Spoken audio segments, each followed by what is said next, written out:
Are you a teacher or a parent of a student who's diagnosed with ADHD and is virtually learning? Then you want to stick around for this information.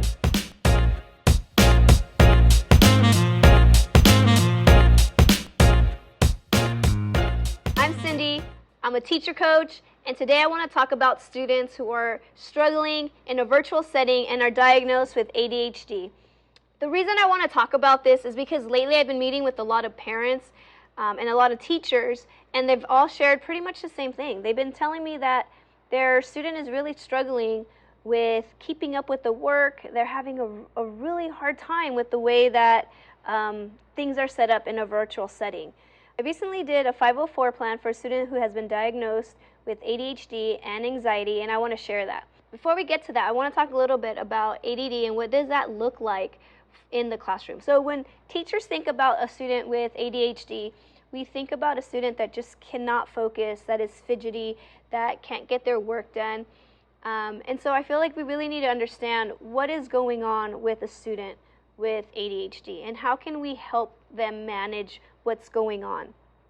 So one thing I really want to focus on is remembering that this disorder is not really about not having knowledge, it's about performance. It's a performance disorder where students can't get things done. They have the information, they know all, they have so much knowledge, but it doesn't translate in the way that we expect it to in the classroom setting.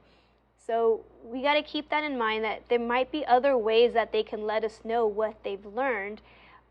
And how do we find those ways? What are those ways that we can do? And also it's important to note that ADD interferes with the 7 executive functioning skills.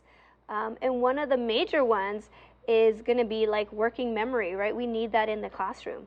So one of the things you want to think of, like when you think of executive functioning skills, is that it's like a fuel tank. And for these students, their fuel runs out rather quickly. So for some students, it might seem pretty easy for them to sit in class and be able to write a 6-sentence paragraph to summarize what they just read. So a student with ADHD, writing those 6 paragraphs takes tons of energy for them. It's not as easy as it is for everybody else. And I'm not just talking about the knowledge part. I'm talking about the sitting down, the writing, the keeping within the lines. For them, that's a lot of work. It's using up so much of their energy and different parts of their body that most of us just take for granted. So these students are actually working a little bit harder than everybody else to try to maintain and try to focus. So their bodies are just asking a lot of them. And so if we keep on thinking of them in this light, we might be able to understand why it is that the students that have this knowledge, high IQ, very intelligent, are just not getting the work done. And then we tend to think that they're unmotivated or they just don't care. And it doesn't translate what we expect students to be able to do, right? So there's like this miscommunication. So when we talk about working memory, in the classroom setting, they had posters on the wall, you had a class schedule set, they knew what the bell schedule was. It's very structured for them. Now they're at home and that structure is gone. The things that they can look at to give them ideas of, the word wall is gone, the vocabulary wall is gone, that structure of, at 8 o'clock we do journal, 9 o'clock we have recess, that is gone, and that's something that students with ADHD really need. They thrive on that. They really need that structure, and no longer is it there. And so these students are now really struggling trying to learn virtually when all of those structures that teachers created for them to help them be successful have been like pretty much stripped away from them. And so I want to talk about my student, Joe. This is my student Joe. He's a 6th grade student. Let me give you some background on him. He has been diagnosed with ADHD and anxiety. He struggles in all of his courses. Very articulate student, very intelligent. He has been having meltdowns at home. His mom has shared that he falls apart because he's so anxious that the computer's going to stop working, that he's not going to get the assignment in on time, that the assignment that the teacher says should take 20 minutes is taking him 2 hours to get done. So he is just going through a very difficult time right now.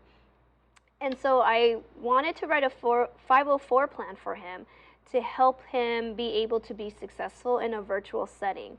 I want to share what we came up with and why we came up with those particular accommodations for him, and what's the goal of those. So let's get started right away. So the first one is the student will complete 75% of the assignment and receive credit for what he completed. So my buddy Joe is getting his work done, and he wasn't completing all of it because it was just taking him way too long. Also, he was just so anxious that the computer would glitch on him and that he was going to lose something. So he was just having a really hard time completing the assignment, completely getting it done, right? So his teachers were okay with having him just complete 75% of the assignment and giving him full credit. So they can decide on what are the essential parts of the assignment that they want to get done, because they understood that he's just not going to be able to get the whole thing done. That's just not part of something that he can do. The second one that we came up with for my buddy Joe was student will be provided extra time to work on assignments. Now this is the go-to that most people give students with ADHD. Like, this is the accommodation, and I think it's an accommodation that helps a lot of students, but there needs to be a little bit more structure with it. And my rule of thumb is always 3 days tops on an extended period time for a student to get the work in. And the reason for that is because if you give too much time, things start piling up, right? So if they have an assignment on Monday and then they don't have to turn it in until Wednesday or Thursday, what about all those assignments in between? They'll start piling up. That creates more anxiety. And then we're in this vicious cycle of the student not getting the work done, having anxiety, having a difficult time. And so getting more time is good, just don't overdo it. Don't just extend it over a very long period of time. That's not going to help the student. It's actually going to interfere with them being able to get things done. Same thing with tests and quizzes. We give them extra time because it might take them extra time to focus.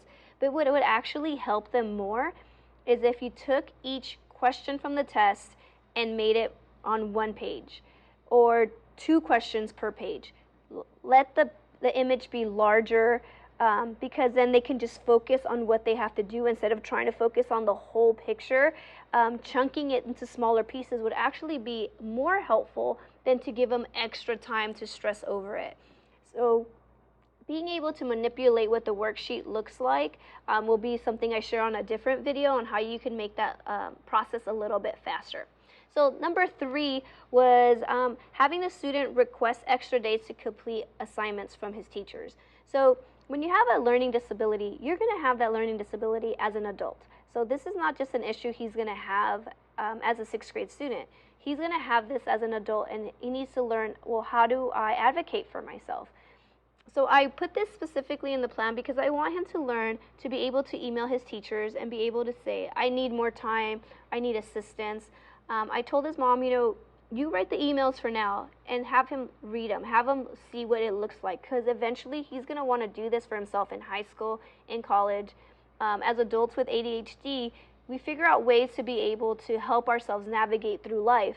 And we need to make sure that students with ADHD learn to do that for themselves, create a schedule for themselves. What is the best way for them to plan out their day? Because agendas don't work for every type of student. They might have to look a little bit different. So which one works for them? And that's really important to help them learn a little bit about what can help them be successful. The next one was paper pencil options for assessment. So my buddy Joe was just having a really hard time with taking assessments online. First of all, they were just freaking him out. His mental health was really struggling with this one. Like, it was a very difficult thing for him to be able to do the assignments online, especially if they were assessments, because he knew they were going to be timed, and he just, again, this worry about the computer glitching was just a major issue for him.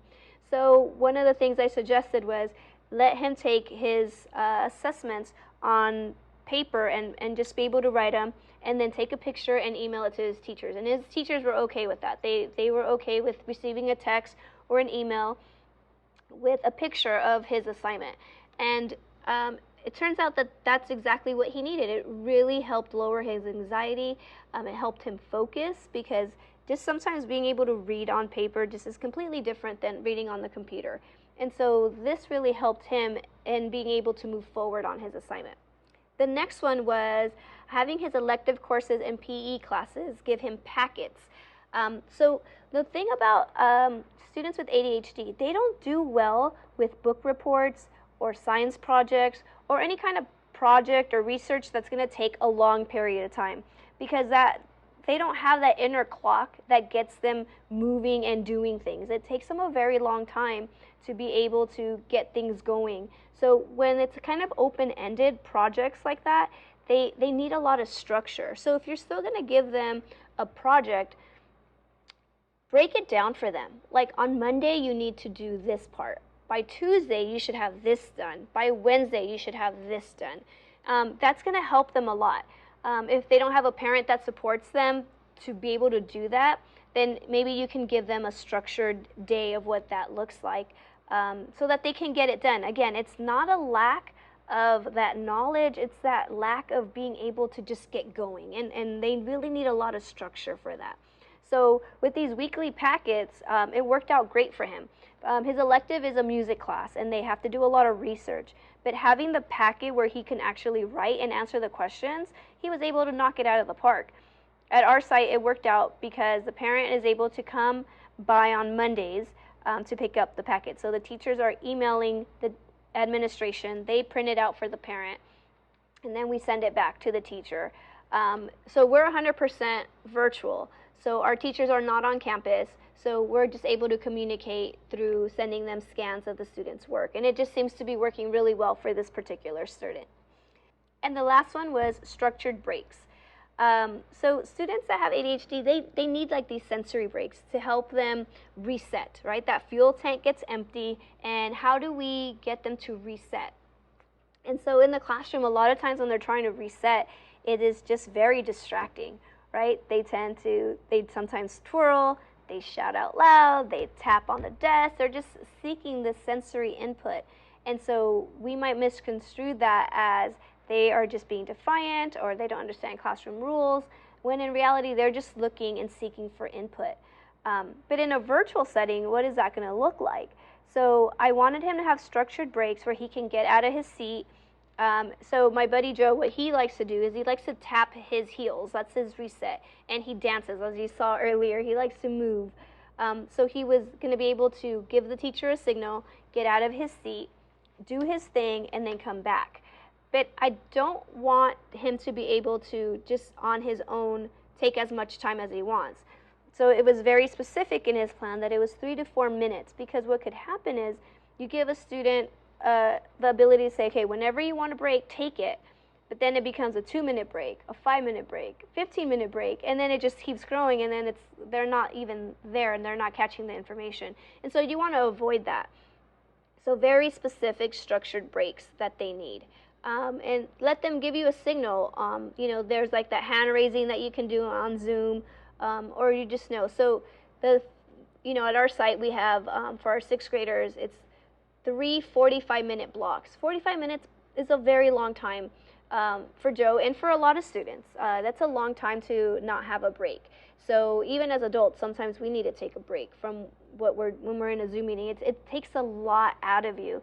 And so again, the fuel tank is just getting empty. So he needs to reset. So allow your students to take those breaks. And it's good to just take a break with your whole class to recenter and get back to it. If you're working with a student with ADHD or with anxiety, leave a comment below. I want to know how it's going. If you have questions about it, I want to know, are you seeing the same thing that I'm seeing, that these students are really struggling with virtual learning? We need to figure out how we can help these kids out. If you want to work with me, you can check out my website, cindyrosa.com. And as always, we don't need to make students want to come to school. We need to create schools that students want to attend.